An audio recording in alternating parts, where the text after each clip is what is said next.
السلام علیکم، اس گفتگو میں خوش آمدید۔ آج ہم ایک بہت ہی اہم موضوع پر بات کرنے والے ہیں کہ کس طرح ہم اپنی پرانی آزمودہ حکمت کو استعمال کر کے آج کل کے جو نئے چیلنجز ہیں ان کا مقابلہ کر سکتے ہیں۔ تو بات یہ ہے کہ پریشر بہت زیادہ بڑھتا جا رہا ہے، مہنگائی ہے، امتحانات کا سٹریس ہے، پھر جذباتی دباؤ الگ۔ تو سوال یہ پیدا ہوتا ہے کہ ان سب کے بیچ کوئی کیسے خود کو مضبوط رکھے؟ یہ ایک حقیقت ہے جس کا سامنا آج پاکستان کے بہت سے نوجوان کر رہے ہیں۔ تو اس مضبوطی کا راستہ، اس ریزیلینس کا راستہ دو بہت ہی طاقتور مائنڈ سیٹس میں چھپا ہے۔ ایک ہے صبر یعنی ایکٹیو پیشنس، اور دوسرا ہے شکر یعنی پروفاؤنڈ گریٹیٹیوڈ۔ اور آج ہم یہی دیکھیں گے کہ یہ صرف کوئی خیالی باتیں نہیں ہیں، بلکہ یہ تو پریکٹیکل اور سائنس سے ثابت شدہ سروائیول ٹولز ہیں۔ اچھا، تو سب سے پہلے یہ سمجھنا ضروری ہے کہ یہ جو ذہنی دباؤ یا سٹریس ہے، یہ آخر ہے کیا چیز؟ اکثر اسے کمزوری سمجھ لیا جاتا ہے، لیکن حقیقت میں یہ کچھ اور ہی ہے۔ چلیں اس کو ذرا ڈیکوڈ کرتے ہیں۔ دیکھیں، سب سے اہم بات یہ ہے کہ سٹریس کو ایک ویکنس کے طور پہ نہ دیکھا جائے۔ یہ ایک انٹرنل سگنل ہے۔ یہ ہمارا جسم ہے جو ہمیں بتا رہا ہے کہ بھائی کچھ چیزیں بھاری پڑ رہی ہیں، جیسے پیسے کی ٹینشن، رزلٹ کا ڈر یا گھر کے حالات۔ یہ ایک اشارہ ہے کہ اب دھیان دینے اور کچھ کرنے کی ضرورت ہے۔ اور اسی موقع پر ہماری لازوال حکمت ہمیں یاد دلاتی ہے کہ کوئی بھی مشکل، کوئی بھی سختی ہمیشہ کے لیے نہیں ہوتی۔ جیسا کہ قرآن پاک میں وعدہ ہے، فَإِنَّ مَعَ الْعُسْرِ يُسْرًا، یعنی بے شک ہر مشکل کے ساتھ آسانی ہے۔ یہ ایک بہت بڑی تسلی ہے۔ اچھا، تو فوری طور پر خود کو پرسکون کرنے کے لیے ایک سائنس سے ثابت شدہ تکنیک بھی ہے۔ اسے کہتے ہیں 4-4-6 کامنگ بریتھ۔ بہت سمپل ہے، کرنا بس یہ ہے کہ 4 سیکنڈ تک سانس اندر کھینچیں، پھر 4 سیکنڈ کے لیے اسے روکے رکھیں، اور پھر آہستہ آہستہ 6 سیکنڈ لگاتے ہوئے سانس باہر نکالیں۔ روزانہ صرف 5 منٹ کی یہ مشق بہت بڑا فرق لا سکتی ہے۔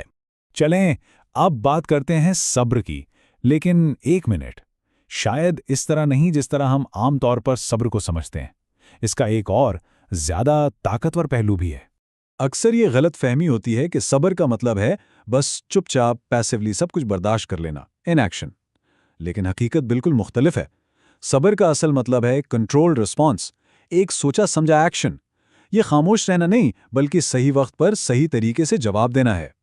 اور یہی ایکٹیو صبر کا نچوڑ ہے کہ کسی بھی صورتحال میں فوراً ریئیکٹ کرنے کے بجائے ایک لمحہ ٹھہر کر رسپونڈ کرنے کا انتخاب کیا جائے، جذبات پر قابو پانا اور پھر سوچ سمجھ کر قدم اٹھانا۔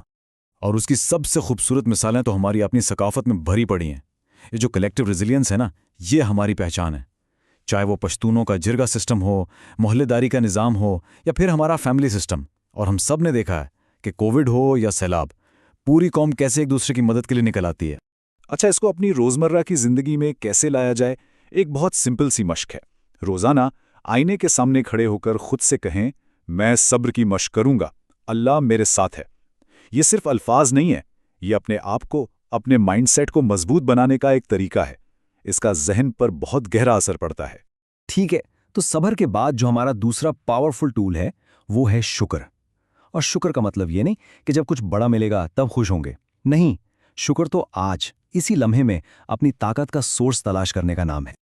اور اس کے لیے کسی بڑی کامیابی کا انتظار کرنے کی ضرورت بالکل نہیں ہے۔ یہ تو روزمرہ کی چھوٹی چھوٹی چیزوں میں نعمتیں ڈھونڈنا ہے۔ بس رات کو سونے سے پہلے صرف 3 ایسی چیزوں کو نوٹ کر لیں جن کے لیے شکر گزاری محسوس ہو سکتا ہے وہ چائے کا ایک گرم کپ ہو، یا فیملی کی محبت، یا ایک سٹیبل انٹرنیٹ کنیکشن، یا صرف یہ احساس کہ حفاظت میں ہے۔ اور دلچسپ بات یہ ہے کہ یہ روحانی اصول ہماری مینٹل سٹیٹ سے بھی براہ راست جڑتا ہے۔ حدیث کا مفہوم بھی تو یہی ہے کہ جتنا شکر ادا کرو گے اتنی ہی نعمتیں اور رحمتیں بڑھیں گی۔ یہ صرف مادی طور پر نہیں بلکہ ذہنی سکون کے لحاظ سے بھی ہے۔ تو کروشل پوائنٹ یہ ہے کہ شکر صرف ایک احساس نہیں، یہ ایک پرو ایکٹیو پریکٹس ہے۔ جب روزانہ شکر ادا کرنے کی عادت بن جاتی ہے تو یہ ایک طرح کی ایموشنل امیونٹی بنا دیتی ہے۔ یہ ہمیں آنے والے سٹریس کے لیے، آنے والی مشکلات کے لیے پہلے سے ہی مضبوط کر دیتی ہے۔ اچھا، یہ تو ہو گئی روزمرہ کی بات، لیکن کیا ہو جب کوئی بحران، کوئی کرائسس آ جائے؟ اس وقت پینک کرنے کے بجائے ایک پراپر ایکشن پلان پر عمل کرنا چاہیے۔ یہ ایک 5 سٹیپ کرائسس رسپانس پلان ہے جو شدید دباؤ کے لمحات میں بہت کام آتا ہے۔ Step 1، grounding. اپنے ارد گرد کوئی سی 5 چیزیں دیکھیں اور ان پر دھیان دیں۔ اس سے حال میں واپس آنے میں مدد ملتی ہے۔ سٹیپ 2،